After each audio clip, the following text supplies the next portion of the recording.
ನನ್ನ ಹೆಸರು ಚನ್ನಬಸಪ್ಪ. ನಮ್ಮ ತಂದೆಯ ಹೆಸರು ಬಸವಣ್ಣಪ್ಪ. ಅವರು ಶಿಕ್ಷಕ. ನಮ್ಮ ತಾಯಿ ಒಂದು ಹೌಸ್ ವೈಫು. ನನ್ನ ಪ್ರೈಮರಿ ಎಜುಕೇಷನ್ ಎಲ್ಲ ಬೆಳಗಾವಿ ಜಿಲ್ಲೆಯ ಸಂಪಗಾಂವದಲ್ಲಾಯಿತು. ನಂತರ ಬೆಳಗಾಂದಲ್ಲಿ KLE ಸೊಸೈಟಿಯಲ್ಲಿ ನಾನು ಗ್ರ್ಯಾಜುಯೇಟ್ ಡಿಗ್ರಿ ಆಯಿತು. ನಂತರ 1972-73 ಬ್ಯಾಚ್ ಮಂಗಳಾ ಫರ್ಟಿಲೈಸರ್ಸ್ MCF ಅಲ್ಲಿ ಅಮೋನಿಯಾ ಪ್ಲ್ಯಾಂಟದಲ್ಲಿ ಜಾಯಿನ್ ಆದೆ. ಅಮೋನಿಯಾ ಪ್ಲ್ಯಾಂಟದಲ್ಲಿ ಒಳ್ಳೆಯ ಎಕ್ಸ್ಪೀರಿಯನ್ಸ್ ತಗೊಂಡು ಸುಮಾರು ಪಬ್ಲಿಕೇಶನ್ಸು ಅಥವಾ ನಮ್ಮದೇ ಆದ ಕಲೀಗ್ಸು ಲಿಬಿಯಾದಲ್ಲಿ ಹೋದದ್ದು ಗಮನಕ್ಕೆ ಬಂತು. ಅವರೆಲ್ಲ ತಾವು ಕೂಡ ಬರ್ಬೋದಂಥೇಳಿ ಇಚ್ಛೆಪಟ್ಟರು. ಆವಾಗ 1984ದಲ್ಲಿ ನಾನು ಲಿಬಿಯಾಕ್ಕೆ ಹೋದೆ. ಅಲ್ಲಿ ನೆಪೆಟ್ಕೋದಲ್ಲಿ ಮೆಥನಾಲ್ ಪ್ಲ್ಯಾಂಟದಲ್ಲಿ ಅಲ್ಲಿ ಸರ್ವಿಸ್ 7 ವರ್ಷ ಮಾಡಿದೆ. ಅಲ್ಲಿ ನೆಪೆಟ್ಕೋ ಪ್ಲ್ಯಾಂಟು 7 ವರ್ಷ ಎಕ್ಸ್ಪೀರಿಯನ್ಸ್ ತೊಗೊಂಡು ಮತ್ತೆ ಬೆಳಗಾವಿಗೆ ಬಂದೆ. ಬೆಳಗಾವಿಗೆ ಬಂದಾಗ ನಾನೇ ಒಂದು ಸೆಲ್ಫ್ ಎಂಪ್ಲಾಯ್ಮೆಂಟ್ ಮಾಡಿಕೊಳ್ಳಿ ಅಂಥೇಳಿ ಸ್ಪಿಕ್ ಜ್ಯೋತಿ ಅಂಥೇಳಿ LPG ಬಿಸ್ನೆಸ್ಸು, ಏಷ್ಯನ್ ಪೇಂಟ್ಸು ಈ ಥರ ಸೆಲ್ಫ್ ಆಕ್ಯುಪೈಡ್ ಆಗಿದೆ. ನಂತರ ದಿವಸ ಕಳೆದಂಗೆ ನನ್ನ ಗಮನಕ್ಕೆ ಬಂತು, ಸುಮಾರು ಯಂಗ್ ಹುಡುಗಿಯರು ಕೂದಲು ಕಡಿಮೆ ಇದ್ದಿದ್ದರಿಂದ ಅಥವಾ ಬೋಳ್ ಇದ್ದಿದ್ದರಿಂದ ಅವರು ಮದುವೆನೇ ಆಗಿಲ್ಲ ಅಂತ ಗಮನಕ್ಕೆ ಬಂತು. ಆವಾಗ ನಾನೊಂದು ಯೋಚನೆ ಬಂತು, ನಾನು ಇಷ್ಟೆಲ್ಲ ನೋಡಿ ಬಂದಿದ್ದೀನಿ. ಯಾಕಂದರೆ ಬಾಯ್ಲರು, ಹೈ ಪ್ರೆಷರ್ಸು, ಆಮೇಲೆ ಆಪ್ರೇಷನ್ನು, ವೆಂಟು, ಡ್ರೈನ್ಸು ಇದ್ರ ಬಗ್ಗೆ ಪಕ್ಕಾ ನಾಲೆಜ್ ಕೂಡ ನನ್ನ ಕಡೆ ಇತ್ತು. ಇದಕ್ಕೆ ಏನಾದರೂ ಒಂದು molecule organic molecule find out ಮಾಡಬೇಕನ್ನೋದು ಮನಸ್ಸಿಗೆ ಬಂತು. ಆವಾಗ ಬೇರೆ ಬೇರೆ ಥರದ ತಪ್ಪಲು ಇವನ್ನೆಲ್ಲ ಕೂಡಿ ಬಾಯ್ಲ್ ಮಾಡಲಿಕ್ಕೆ ಸ್ಟಾರ್ಟ್ ಮಾಡಿದೆ.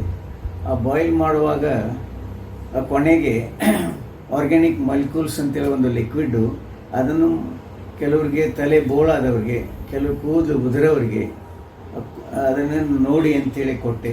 ಆವಾಗ ತಲೆ ಕೂದಲು ಉದುರುವುದೆಲ್ಲ ಕಡಿಮೆ ಆಯಿತು. ಮತ್ತು 2 ಮಕ್ಕಳಿಗೆ ನಾನು ಕೊಟ್ಟೆ. ಅವರು 22 ವರ್ಷದ ಮಹಿಳೆಯರು, ಟ್ವಿನ್ಸು. ಸೊ ಅವರಲ್ಲಿ ಪೂರಾ ಸ್ಕೇಲಿಂಗ್ ಬಂದುಬಿಟ್ಟಿತ್ತು. ತಲೆಯಲ್ಲಿ ಸ್ಕೇಲಿಂಗ್ ಬಂದು ಒಂದು ಕೂದಲ ಕೂಡ ಇರಲಿಲ್ಲ.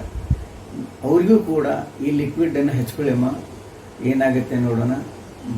ನನಗೆ ಅದ್ರ ಬಗ್ಗೆ ಐಡಿಯಾ ಇರಲಿಲ್ಲ. ಹಚ್ಕೊಳ್ಳಿ ಅಂತ ಕೊಟ್ಟಾಗ ಅವರೊಂದು 10 ದಿವಸಕ್ಕೇ ಎಲ್ಲ ಕ್ಲೇ ಫಾರ್ಮೇಷನ್ನು, ಡ್ಯಾಂಡ್ರಫ್ಟ್ ಇದ್ದದ್ದು ಪೂರಾ ಹೊರಟೋಯ್ತು. ಮತ್ತೆ 10 ದಿವಸ ಹಚ್ಚಿದಾಗ ಸಣ್ಣ ಸಿಗುರು ಥರ ಹೊಡಿಲಿಕ್ಕೆ ಬಂದಾಗ ಅವರಿಗೆ ಇದನ್ನೇ ಕಂಟಿನ್ಯೂ ಮಾಡಿ ಅಮ್ಮ, ನನಗೆ ಬೇರೆ ಏನು ಹಚ್ಚಬೇಕು, ಅದನ್ನು ಕ್ಲೀನ್ ಹೆಂಗೆ ಮಾಡಬೇಕು ಅನ್ನೋದು ಏನೂ ಐಡಿಯಾ ಇರಲಿಲ್ಲ. ಅದನ್ನಷ್ಟೇ ಅವ್ರಿಗೆ ಕೊಟ್ಟಾಗ ಸುಮಾರು 6 ತಿಂಗಳು ಆದಾಗ ಕೂದಲು ಅವರಿಗೆ ಚೆನ್ನಾಗಿ ಬಂದು ಮದುವೆ ಕೂಡ ಆಯಿತು.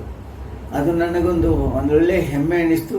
ಇದನ್ನು ನಾನು ಸಮಾಜದಲ್ಲಿ ಇವೆಲ್ಲ ದುಷ್ಪರಿಣಾಮ ಇರ್ತಾವಲ್ಲ, ಕೂದಲಿದ್ದವ್ರ ಮದುವೆ ಆಗಬಾರ್ದು, ಇದನ್ನು ತಲೆಯಲ್ಲಿ ಬಂದ ತಕ್ಷಣ ಆ ಮಾಲಿಕ್ಯೂಲ್ ಇದ್ದದ್ದನ್ನು ಇಮಿಡಿಯೇಟ್ಲಿ ನಾನು ಪೇಟೆಂಟ್ಗೆ ಹಾಕಿದೆ. ಪೇಟೆಂಟ್ಗೆ ಹಾಕಿ ಅದಕ್ಕೆ ಸುಮಾರು ವರ್ಷ ಕಾಯಬೇಕಾಯಿತು. ಅದು 2011ದಲ್ಲಿ ಪಬ್ಲಿಕೇಶನ್ ಆಯಿತು. ಪಬ್ಲಿಷ್ಗೆ ನನಗೆ ಇಷ್ಟು ಖುಷಿ ಆಯಿತು, ನಂದಕ್ಕೆ ಏನೋ ಒಂದು ವ್ಯಾಲ್ಯೂ ಇದೆ, ಅದನ್ನು ಜನಗಳಿಗೆ ಕೊಡಬೇಕು ಅನ್ನೋದು ಮನಸ್ಸಲ್ಲಿ ಬಂತು. ನಾನು ಅಷ್ಟರೊಳಗಾಗಿ ಬೆಂಗಳೂರಿಗೆ ಶಿಫ್ಟ್ ಮಾಡಿಕೊಂಡು ಇದನ್ನು ಬಾಟಲ್ಸ್ ಅಷ್ಟೇ ನಾನು ಸೇಲ್ ಮಾಡಬೇಕಂತೇಳಿ ನಾನು ಇಂಡಸ್ಟ್ರಿಯಲ್ ಲೈಸೆನ್ಸ್ ತೊಗೊಂಡೆ. ಅದಕ್ಕೆ ಮ್ಯಾನುಫ್ಯಾಕ್ಚರಿಂಗ್ ಲೈಸೆನ್ಸ್ ತೊಗೊಂಡೆ.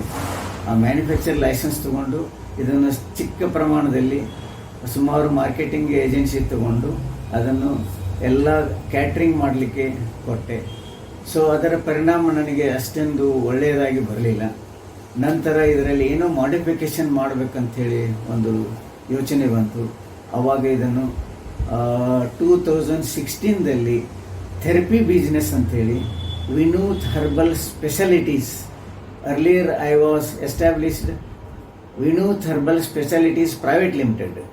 So therapy business running under Vinuth herbal specialities. So ಇದೊಂದು ಫರ್ಮ್ ಓಪನ್ ಮಾಡಿ ಇಲ್ಲಿ ಸ್ಟಾರ್ಟ್ ಮಾಡಿಕೊಂಡೆ. ಆ ಥೆರಪಿಯಲ್ಲಿ ಒಳ್ಳೆಯ ಪ್ರಗತಿ ಬಂತು. 100ಕ್ಕೆ 90% ನಮಗೆ ರಿಸಲ್ಟ್ ಸಿಗಕ್ಕೆ ಸ್ಟಾರ್ಟ್ ಆಯಿತು. ಸುಮಾರು 2,500 ಅಥವಾ 3,000 ಜನಗಳಲ್ಲಿ ಹೇರ್ ರೀಗ್ರೋತ್ ಅಷ್ಟೇ ನಮ್ಮಲ್ಲಿ ಒಳ್ಳೆಯ ಪರಿಣಾಮಕಾರಿಯಾಗಿ ಬಂತು. ಸುಮಾರು ಜನರಿಗೆ ಎಲ್ಲ ಕಡೆ ನೋಡಿ ಮಾಡಿ ಅಥವಾ ಟ್ರೀಟ್ಮೆಂಟ್ ತಗೊಂಡು ಬಂದು ಇಲ್ಲಿ ಅವರಿಗೆ ಒಳ್ಳೆಯ ರಿಸಲ್ಟ್ ಕೊಟ್ಟಿದ್ದ ಗಮನಕ್ಕೆ ಬಂತು. ಈಗ ಪ್ರೆಸೆಂಟು ಸುಮಾರು ಒಂದು 30-40 ಸಾವಿರ ಕಸ್ಟಮರ್ ಬೇಸು, ಅಂದರೆ ನಮ್ಮ ವಿಸಿಟ್ ಮಾಡಿದವರು ಇದ್ದರು. ಸೊ ಹೀಗಾಗಿ ನನಗೊಂದು ಹೆಮ್ಮೆ ಅನ್ನಿಸ್ತು. ಆವಾಗ ಈ ಥೆರಪಿ ಇದ್ದಿದ್ದೆಲ್ಲ, ಥೆರಪಿ ಬಿಸ್ನೆಸ್ದಿಂದ 10 ಡೇಸ್ ಟ್ರೀಟ್ಮೆಂಟು, 21 ಡೇಸ್ ಟ್ರೀಟ್ಮೆಂಟು, ಆಮ್ಯಾಗ ಮೇಂಟೆನೆನ್ಸು, ಈ ಥರ ಈ ಟ್ರೀಟ್ಮೆಂಟ್ಗಳು ಸ್ಟಾರ್ಟ್ ಮಾಡ್ಕೊಂಡಿವಿ. ಇದರಲ್ಲಿ ಈಗ ಸುಮಾರು ಪ್ರಗತಿ ಆಗ್ತಾಯಿದೆ. ಆಮ್ಯಾಗ ಸುಮಾರು ಬ್ರ್ಯಾಂಚ್ಗಳು ಓಪನ್ ಆಗ್ತಾ ಇದ್ದವು. ತಮಗೆ ಗಮನಕ್ಕೆ ಬರ್ಬೋದಂದ್ರೆ ಲಲಿತಾ ಆಯುರ್ವೇದಿಕ್ ಸೆಂಟರ್ ಅಂತೇಳಿ ವಿಜಯನಗರದಲ್ಲಿ ಕೂಡ ತಾವು ಗಮನಿಸ್ಬೋದು. ಹೀಗೆ ಸುಮಾರು ಡಾಕ್ಟರ್ಸ್ ಕೂಡ, ಆಯುರ್ವೇದಿಕ್ ಡಾಕ್ಟರ್ಸ್ ಕೂಡ ಇದನ್ನು ತಮ್ಮ ಕಾರ್ಯರೂಪಕ್ಕೆ ತಂದಿದ್ದಾರೆ. ಹೀಗಾಗಿ ನಮ್ಮ ಪ್ರಾಡಕ್ಟು ಒಳ್ಳೆಯ ಪ್ರಗತಿಯ ಹಂತದಲ್ಲಿದೆ ಅಂತ ನಾನು ಹೇಳ್ಬೋದು. Thank you sir.